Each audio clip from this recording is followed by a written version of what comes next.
J'ai sorti ma cocotte du four.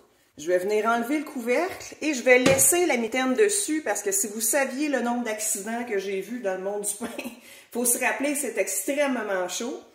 Donc là, dans mon fond, je vais venir poser un tout petit peu de farine, mais vraiment à peine, juste pour dire.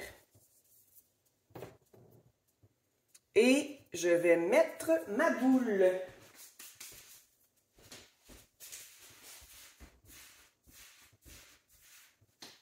On essaye de la centrer le plus possible.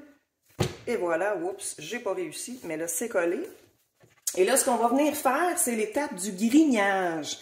Avec une lame de rasoir, ça se trouve, encore une fois, je vais mettre des liens sur la page. Lame de rasoir, celle-ci a un angle à l'intérieur et c'est une étape très importante parce que c'est ce qui va permettre à notre pain de vraiment tout prendre l'expansion parce qu'on vient avec la lame de rasoir faire une grigne. Et cette grigne-là doit être très profonde. On vient percer la croûte dans le fond qu'on a fait hier. Quand on l'a laissé sur le comptoir, là, c'était pour y faire une croûte et là, on vient percer cette croûte-là et ça va lui permettre de prendre toute son expansion. Donc, cette grigne-là doit être très profonde. On voit vraiment la pâte à l'intérieur. C'est ça qu'on veut.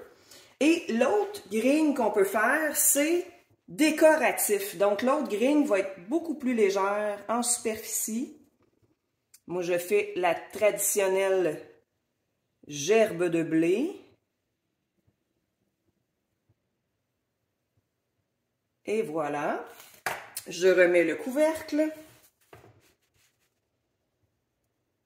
Et j'envoie au four 30 minutes avec le couvercle et 15 minutes où on va enlever le couvercle pour permettre à la croûte de dorer. Donc, c'est parti. On se retrouve dans 30 minutes.